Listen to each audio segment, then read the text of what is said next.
60대가 되면 많은 분들이 이렇게 말씀하십니다. 예전이랑 똑같이 먹는데 살이 자꾸 쪄요. 지난주 병원에서 만난 68세 이 여사님 말씀입니다. 선생님, 저 젊었을 때보다 훨씬 적게 먹는데 왜 살이 빠지지 않죠? 이 이야기는 특정 개인의 문제가 아닙니다. 지금 이 영상을 보고 계신 많은 60대 분들의 공통된 변화입니다. 문제는 먹는 양이 아니라 60대 이후 우리 몸속에서 일어나는 대사 변화 때문입니다. 오늘은 60대 이후 갑자기 살이 찌는 진짜 이유 5가지를 차분하게 말씀드리겠습니다. 여러분, 이런 경험 있으시죠? 특히 60대 중반 넘어가면 배만 유독 나오기 시작합니다. 팔다리는 가늘어지는데 배와 옆구리에만 살이 붙죠. 옷을 입을 때 허리 사이즈가 안 맞습니다. 작년에 입던 바지가 올해는 안 들어갑니다. 나이 들면 다 그런 거지 뭐 하고 넘기셨을 겁니다. 그런데 이게 단순히 보기 싫은 문제가 아닙니다. 60대 이후 복부 비만은 당뇨병, 심혈관 질환, 치매 위험을 높입니다. 하지만 이 위험은 나이 자체 때문이 아니라 지금부터의 관리 여부에 따라 충분히 달라질 수 있습니다.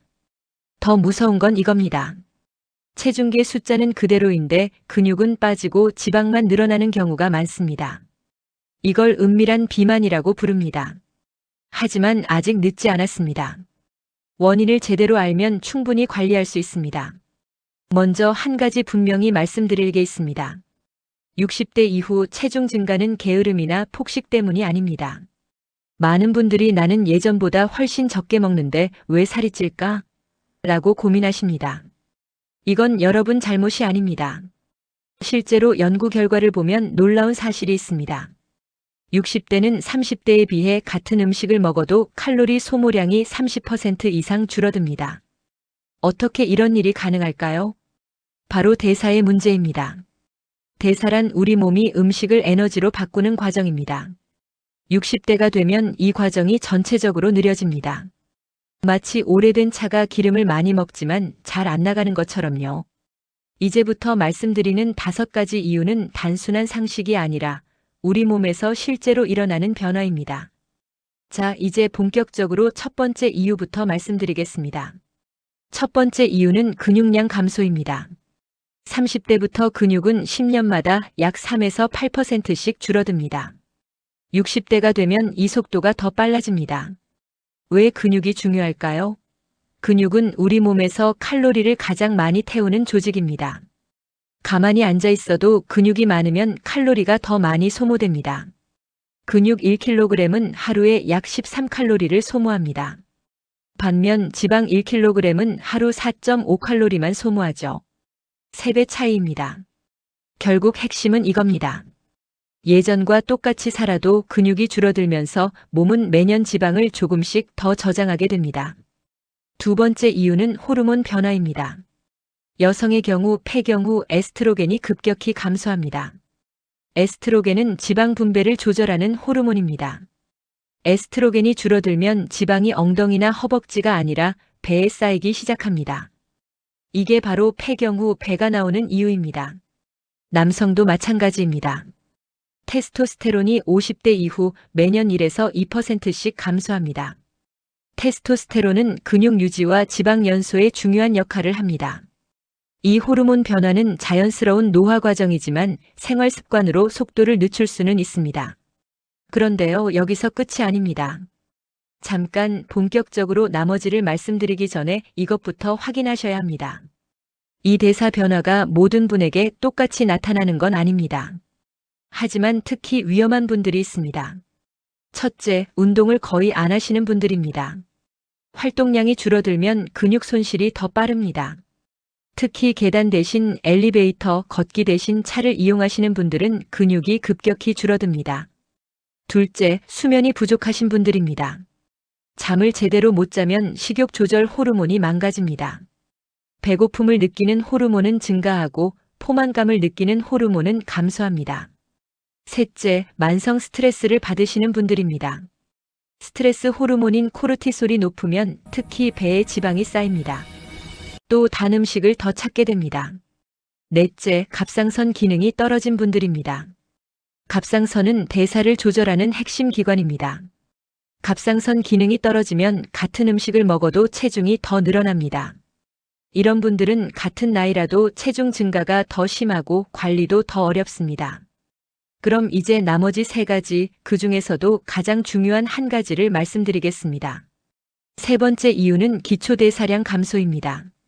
기초대사량이란 아무것도 안 하고 가만히 있어도 소모되는 칼로리입니다. 숨 쉬고 심장 뛰고 체온 유지하는 데 필요한 에너지죠. 20대에 비해 60대의 기초대사량은 평균 300에서 500칼로리 낮습니다. 하루 한 끼 분량입니다. 이게 무슨 의미일까요? 60대가 되면 예전과 똑같이 먹어도 하루 300칼로리씩 남는다는 겁니다. 기초대사량이 왜 떨어질까요? 아까 말씀드린 근육 감소도 원인이지만 세포 자체의 활동성도 떨어지기 때문입니다. 이쯤 되면 이런 생각이 드실 겁니다. 아, 그래서 조금만 먹어도 살이 찌는 거구나. 그런데 문제는 여기서 끝이 아닙니다. 4번째 이유는 인슐린 저항성 증가입니다. 인슐린은 혈당을 조절하는 호르몬입니다. 나이가 들면 세포가 인슐린에 제대로 반응하지 않습니다. 이걸 인슐린 저항성이라고 합니다. 인슐린 저항성이 생기면 어떻게 될까요? 첫째, 혈당이 잘 안 떨어집니다. 그래서 췌장이 인슐린을 더 많이 분비하죠. 둘째, 높은 인슐린 수치는 지방 저장을 촉진합니다. 특히 배에 지방이 쌓입니다. 셋째, 악순환이 시작됩니다. 배에 지방이 쌓이면 인슐린 저항성이 더 심해지고 그러면 지방이 더 쌓이는 거죠. 이는 당뇨병 전 단계이기도 합니다. 하지만 생활습관 개선으로 충분히 되돌릴 수 있습니다. 마지막 5번째 이유는 장내 미생물 변화입니다. 이건 최근 연구에서 밝혀진 내용입니다. 우리 장에는 100조 개 이상의 미생물이 살고 있습니다. 나이가 들면 좋은 균은 줄어들고 나쁜 균은 늘어납니다. 이 균형이 무너지면 어떻게 될까요? 첫째, 같은 음식을 먹어도 칼로리 흡수율이 높아집니다. 장내 미생물이 음식에서 에너지를 더 많이 뽑아내는 겁니다. 둘째, 염증 물질이 증가합니다. 만성 염증은 인슐린 저항성을 악화시키고 대사를 느리게 만듭니다. 셋째, 식욕 조절이 어려워집니다. 장내 미생물이 뇌와 소통하면서 식욕에 영향을 주기 때문입니다. 자, 이제 5가지 다 말씀드렸습니다. 근육량 감소, 호르몬 변화, 기초대사량 감소, 인슐린 저항성 증가, 장내 미생물 변화. 그런데 이걸 어떻게 관리해야 할까요? 복잡하게 생각하실 필요 없습니다. 하나씩 실천 가능한 방법을 말씀드리겠습니다. 물론 개인의 건강 상태에 따라 방법은 달라질 수 있습니다. 특히 만성질환이 있으신 분들은 의사와 상담 후 시작하시는 게 좋습니다. 첫째, 근력 운동을 시작하세요. 유산소 운동만으로는 부족합니다. 근력 운동이 꼭 필요합니다. 헬스장 갈 필요 없습니다. 집에서 의자 스쿼트, 벽 팔굽혀펴기, 계단 오르기만 해도 충분합니다. 주 2회에서 3회, 한 번에 20분에서 30분이면 됩니다. 중요한 건 꾸준함입니다. 3개월만 하면 근육량이 늘기 시작하고 6개월이면 기초대사량이 올라갑니다. 둘째, 단백질 섭취를 늘리세요. 60대 이후에는 젊었을 때보다 단백질이 더 필요합니다. 근육 합성 효율이 떨어지기 때문입니다.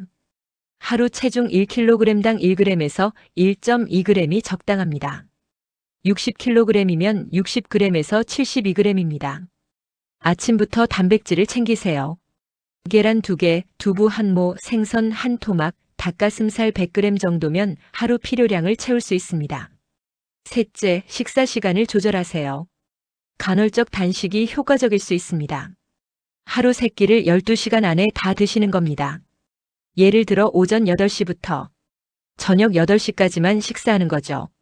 이렇게 하면 인슐린이 낮게 유지되는 시간이 길어지고 지방 연소가 촉진됩니다. 단 영양 부족이 되면 안 됩니다. 끼니는 줄여도 영양소는 충분히 섭취해야 합니다. 넷째, 장 건강을 챙기세요. 발효식품을 드세요. 김치, 된장, 청국장, 요구르트가 좋습니다. 좋은 균을 공급합니다. 식이섬유도 중요합니다. 채소, 과일, 통곡물, 해조류를 충분히 드세요. 식이섬유는 좋은 균의 먹이가 됩니다. 5째, 수면을 개선하세요. 밤 11시 전에 주무시고 최소 7시간은 주무세요. 수면 부족은 식욕 호르몬을 망가뜨리고 대사를 느리게 만듭니다. 자기 전 스마트폰은 피하세요. 블루라이트가 수면 호르몬인 멜라토닌 분비를 방해합니다. 여섯째, 스트레스를 관리하세요. 명상, 산책, 취미 활동이 도움됩니다. 스트레스 호르몬인 코르티솔이 높으면 배에 지방이 쌓입니다. 하루 10분이라도 좋습니다. 조용히 앉아서 깊게 숨 쉬는 시간을 가지세요. 마지막으로 갑상선 기능을 확인하세요. 60대 이후에는 정기적으로 갑상선 검사를 받는 게 좋습니다. 특히 원인 없이 체중이 계속 늘거나 피로감이 심하거나 추위를 많이 타는 분들은 갑상선 기능 저하를 의심해 볼 수 있습니다. 오늘 말씀드린 방법 중 근력 운동과 단백질 섭취, 이 두 가지만 먼저 시작하셔도 체중과 대사는 분명히 달라집니다. 정리해보면 60대 이후 체중 증가는 게으름이나 폭식 때문이 아닙니다. 우리 몸속에서 일어나는 자연스러운 대사 변화 때문입니다. 오늘 말씀드린 5가지 이유 다시 한번 정리하겠습니다. 근육량 감소, 호르몬 변화, 기초대사량 감소, 인슐린 저항성 증가, 장내 미생물 변화. 이 변화들은 피할 수 없지만 관리할 수는 있습니다. 중요한 건 자책하지 않는 겁니다. 내가 의지가 약해서 내가 게을러서라고 생각하지 마세요. 이건 여러분 잘못이 아닙니다. 다만 이제는 60대의 몸에 맞는 방식으로 관리해야 합니다. 20대, 30대 때처럼 무작정 굶거나 과도한 운동을 하면 오히려 근육만 빠지고 건강만 해칩니다. 적게 먹되 영양은 충분히. 가볍게 움직이되 근육은 꼭 지키기. 스트레스는 줄이고 잠은 충분히. 이게 60대 이후의 건강한 체중 관리입니다. 체중계 숫자에 집착하지 마세요. 더 중요한 건 근육량, 체지방률, 그리고 무엇보다 내가 편안하고 건강하다고 느끼는 것입니다. 오늘부터 하나씩 실천해 보세요. 근력 운동 시작하기, 단백질 챙기기, 일찍 자기. 3개월 후, 6개월 후에 여러분이 지금의 여러분에게 고맙다고 할 겁니다. 그때 포기하지 않아줘서 고마워. 덕분에 지금 더 건강해. 여러분의 건강한 60대, 오늘부터 시작입니다. 건강하세요.